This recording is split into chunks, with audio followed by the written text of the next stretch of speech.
going on, guys? Welcome back to the channel. I really should dress up as Tyler Hoover from Hoovy's Garage for Halloween, since I make questionable financial decisions with cars. Although this one is not a hoopty, this is actually a halfway decent car. This is the video that's been a bit overdue. I've been pretty lazy to actually make this, but this is my current car that I've had since March of this year. This is a 2016 Cadillac CT6. Let me tell you a little bit about it. It's a premium luxury, so kind of in the middle as far as the trim levels go. It does have a few packages on it, a few options, like these beautiful 20-inch wheels, rear entertainment. It's got some stuff. I can pop a little picture in the video to show you the exact breakdown. I love talking about that kind of stuff with used cars. This car, when it was new, cost a smidge, I say smidge like that's a real word, under 80 grand. But thanks to the gods of depreciation, I picked this up for just a little bit less than half of that. But it's not a hoopty, so this is actually a perfectly good car. Haven't had any issues with it yet. I know I'm filming in a abandoned mall parking lot. Couldn't find anywhere really better to film, so I chose this. Stay classy. But no, I picked this up, had it since March. I've done a lot of miles on it. This was actually the car I took to my Arizona trip.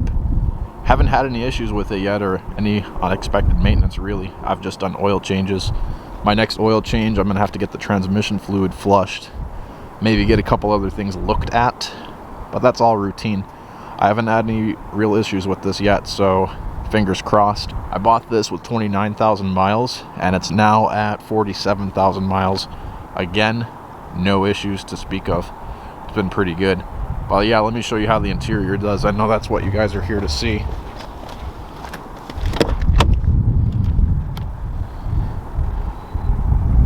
This thing is usually not that clean, but I cleaned it up for you guys.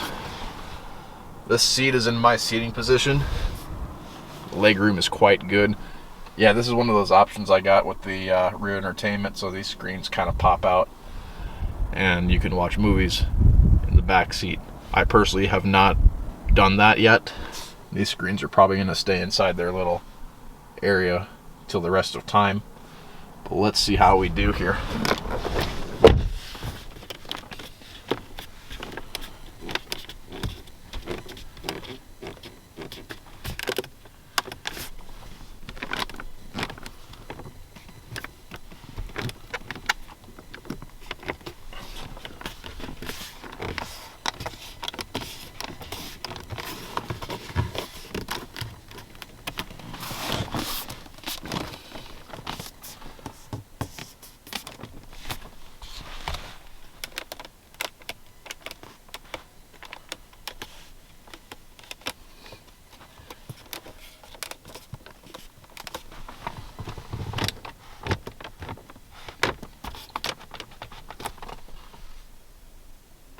Alright, let's see how the front seat does.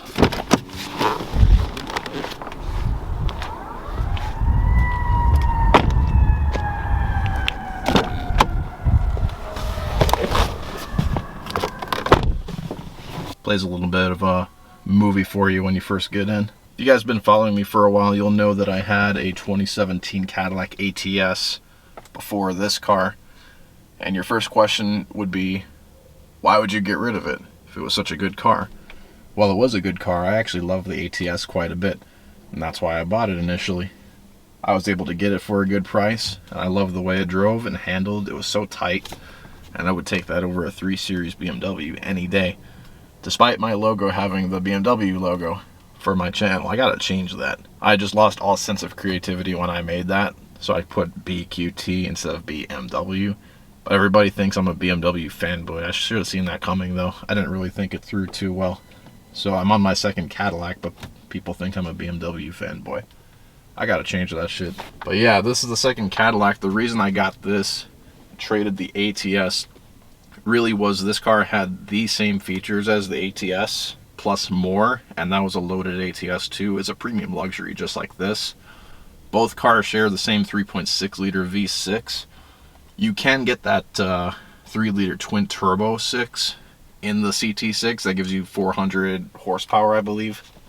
is quite a bit faster, but that engine has some reliability problems, and it does not get along with the 8-speed transmission very well.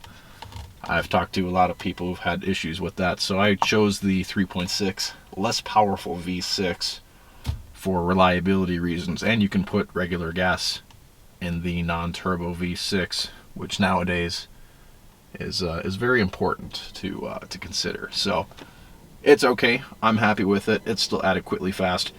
But yeah, that's the reason. I'm getting off track here a lot. More space, more tech, and I was able to get it for a really good deal. So that's why I made the trade. I still love the ATS, and I think it's a legitimately good car.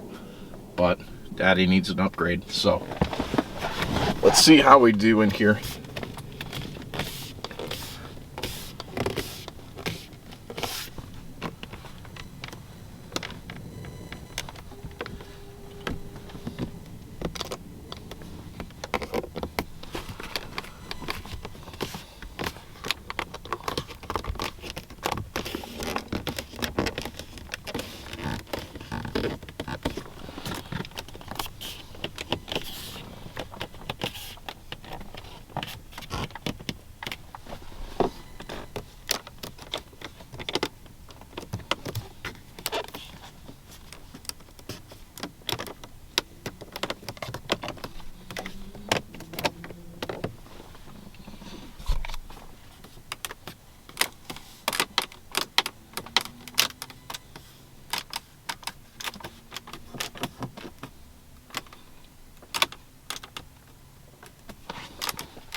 And now for a quick button test.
And now for the final button.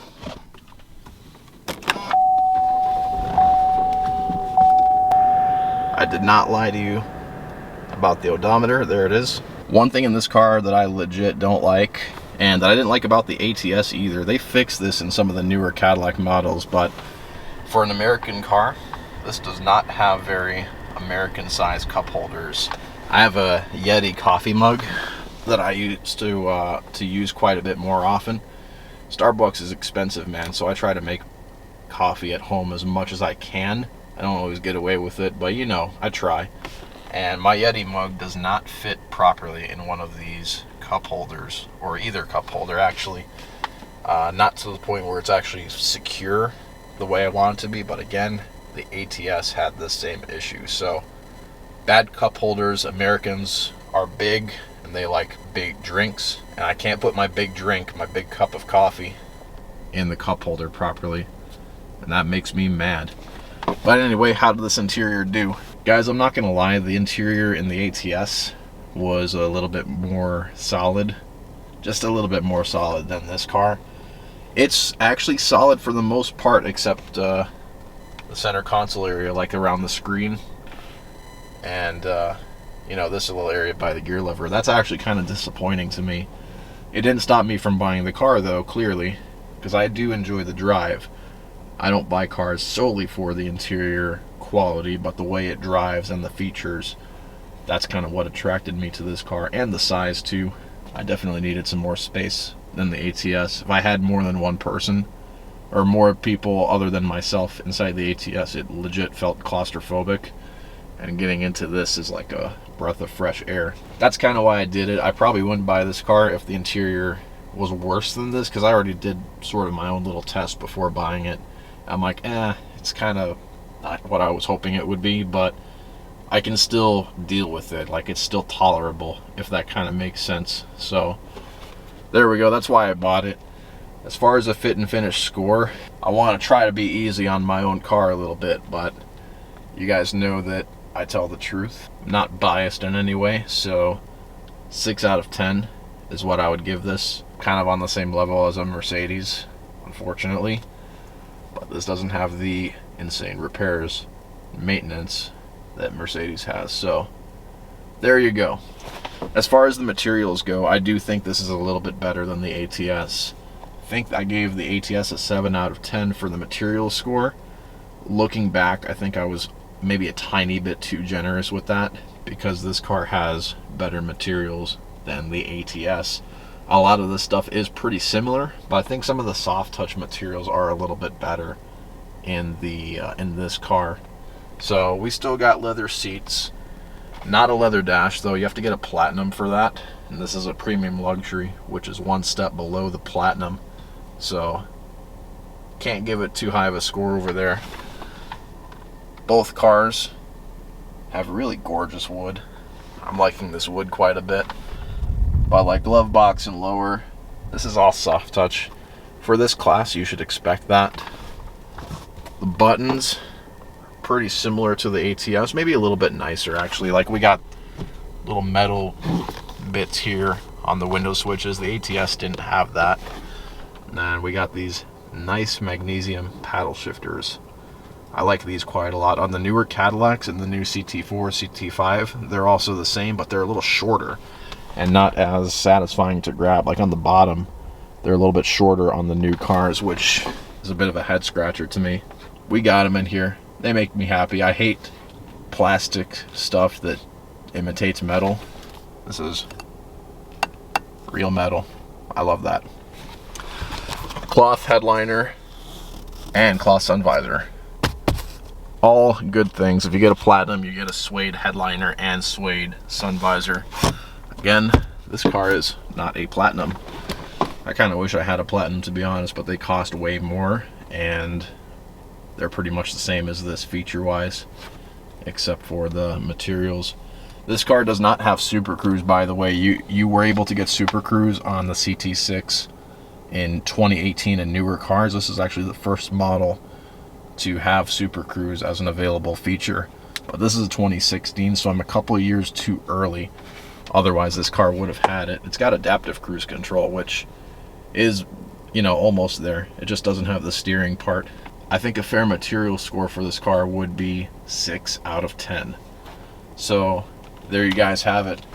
6 out of 10 for both fit and finish and materials. Nice car. I enjoy driving it quite a bit. It's got the active chassis package, which gives you those 20-inch wheels I mentioned, but also gives you rear wheel steering, and it gives you magnetic ride control. So this one rides pretty good.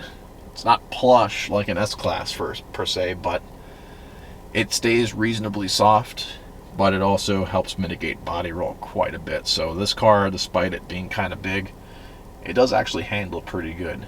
So very minimal body roll over really bad bumps and humps on the road. This does significantly better than the ATS because that one had just conventional suspension. So much better ride. I wanted to share this car with you guys finally. It's been way too long. I've been just stalling to make a dedicated video about this. But please let me know your thoughts in the comments. Anyway, I will catch you guys next time. Peace.